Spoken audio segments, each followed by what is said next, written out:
Hello दोस्तों, मैं हूं आपका विवेक सर और आज हम आपके लिए लेकर आए हैं नीट के लास्ट 5 ईयर के क्वेश्चंस और हमारी यूनिट है यूनिट नंबर 8 थर्मोडायनेमिक्स। तो सबसे पहले हम देख लेते हैं कि सिलेबस में क्या क्या है। ठीक है, ओके। सो हमारे सिलेबस में है thermal equilibrium, zeroth law of thermodynamics, the concept of temperature, heat, work and internal energy, the first law of thermodynamics, isothermal and adiabatic process, the second law of thermodynamics, reversible and irreversible process। ठीक है, चलिए अब हम अपने question से start करते हैं। Question number first जो है हमारा वो आया हुआ है 2023 में। क्वेश्चन क्या बोल रहा है देखते हैं। ठीक है, okay. Question number first. A Carnot engine has efficiency 50% when its source is at temperature 327 degree centigrade. The temperature of the sink is। तो भाई एफिशिएंसी का डायरेक्टली फॉर्मूला होता है 1 minus T2 divided bye T1। हमें T2 का temperature निकालना है, मतलब सिंक का टेम्परेचर निकालना है। T1 क्या होता है? T1 होता है सोर्स। ठीक है, T1 होता है सोर्स का टेम्परेचर और T2 होता है सिंक का टेम्परेचर। ये टेम्परेचर जो होते हैं वो केल्विन में होते हैं। तो 327 और प्लस 273, किसी भी चीज़ को डिग्री सेंटीग्रेड से केल्विन में कन्वर्ट करने के लिए 273 ऐड किया जाता है। दोनों को ऐड करेंगे तो आ जाएगा 600। ठीक है, मतलब T1 की जगह पर हम क्या रखेंगे? 600। एफिशिएंसी कितनी है? 50%। तो देखो ज़रा, 50% मतलब क्या हो जाएगा? 50 divided by 100 is equal to 1 minus T2 हमें निकालना है, डिवाइडेड बाय क्या हो जाएगा बच्चा? 600। 0 से 0 हो गया कैंसिल, 5 1 ज़ा 5, 5 2 ज़ा 10। तो ये हो जाएगा 1/2 is equal to 1 minus T2 divided by 600। ठीक है, अब इसको भेज देते हैं इधर और इसको भेज देते हैं इधर। तो देखो ज़रा क्या आ गया? T2 डिवाइडेड बाय हो जाएगा 600 is equal to 1 minus 1/2। 1 minus 1/2 को सॉल्व करेंगे तो ये आ जाएगा 1/2। ठीक है, ये हो जाएगा T2 divided by 600 is equal to 1/2। इसको फर्दर सॉल्व करेंगे तो हो जाएगा T2 is equal to 1/2 into 600। इसे सॉल्व किया तो T2 का वैल्यू निकल कर आया 2 1 ज़ा 2, 2 3 ज़ा 6, 2 0 एज डिस आएंगी। T2 इज इक्वल टू आ गया 300। इसको वापस हमें डिग्री सेंटीग्रेड में कन्वर्ट करना है, तो इसमें माइनस 273 को सब्सट्रैक्ट कर देंगे तो बच के निकलेगा 27 डिग्री सेंटीग्रेड।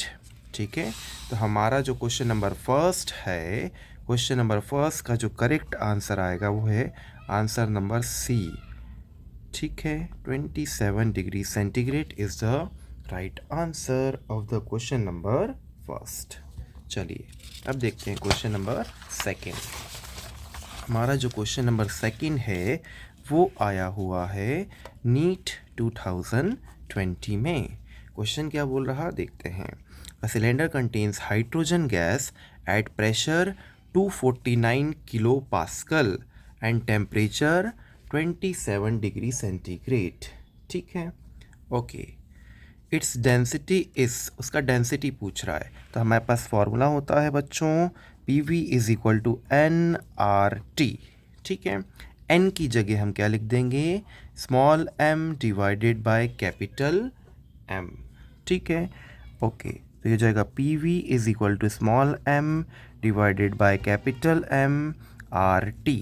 ठीक है, V आ जाएगा नीचे, M चला जाएगा ऊपर, तो P into mass is equal to M by V। Mass by volume क्या होता है? डेंसिटी।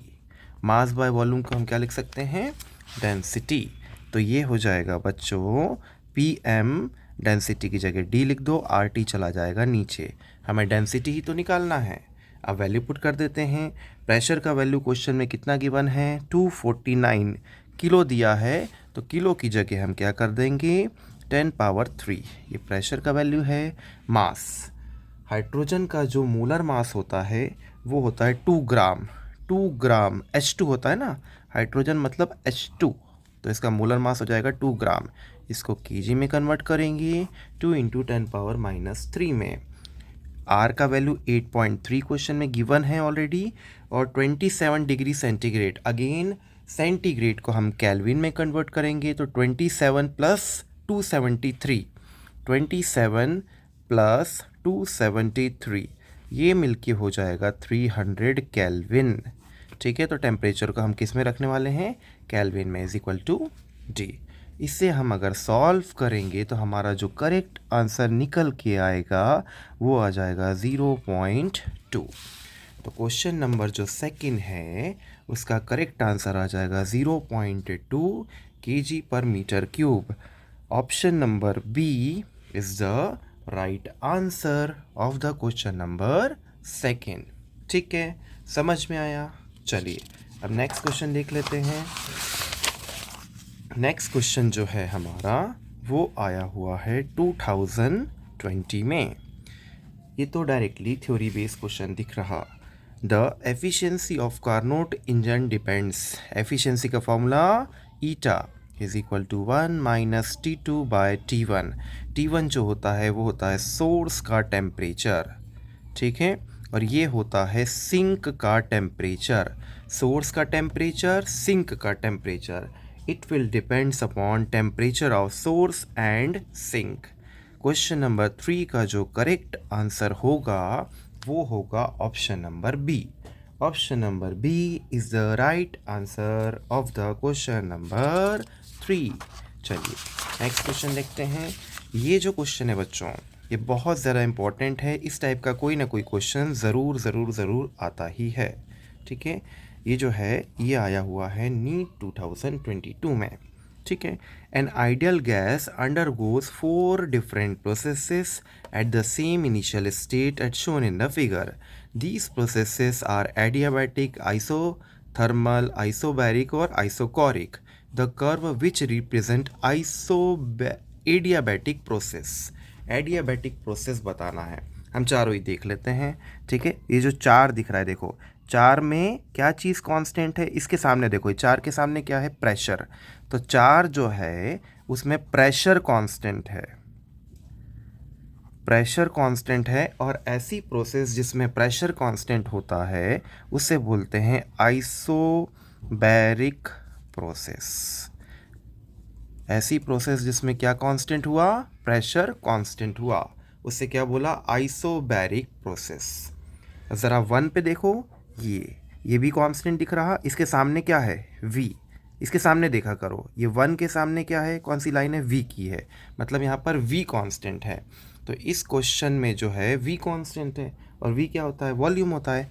तो ये जो नंबर 1 वाला ग्राफ है इसमें वॉल्यूम कांस्टेंट है, और वॉल्यूम कांस्टेंट में क्या बोलेंगे हम, आइसोकोरिक, आइसोकोरिक प्रोसेस। ऐसी प्रोसेस जिसमें वॉल्यूम कांस्टेंट होता है। अब एडियाबैटिक और आइसोथर्मल ये 2 बची, तो जिसका स्लोप पहले पड़ जाएगा, ठीक है, वो हो जाएगा आइसोथर्मल, और जो बाद में आ रहा है वो हो जाएगा, ऊपर से देखना, हाँ ऊपर से देखना, तो जो पहले स्लोप वाला आएगा वो आइसोथर्मल और नीचे वाला एडियाबैटिक। ठीक है, तो ये जो 3 है ये क्या हो जाएगा आपका, आइसोथर्मल जो पहले पड़ रहा, याद रखना, और जो बाद में पड़ रहा या नीचे से जो पहले पड़ रहा उसको क्या बोलोगे, एडियाबैटिक। ठीक है, एडियाबैटिक। अब क्या पूछ रहा है क्वेश्चन, एडियाबैटिक प्रोसेस पूछ रहा है, तो इसका जो करेक्ट आंसर होगा वो होगा option number B. Option number B is the right answer of the question number 4। ठीक है, समझ में आया। ठीक है, नेक्स्ट देखते हैं क्वेश्चन नंबर 5। जो क्वेश्चन नंबर 5 है ये हमारा आया हुआ है 2019 में।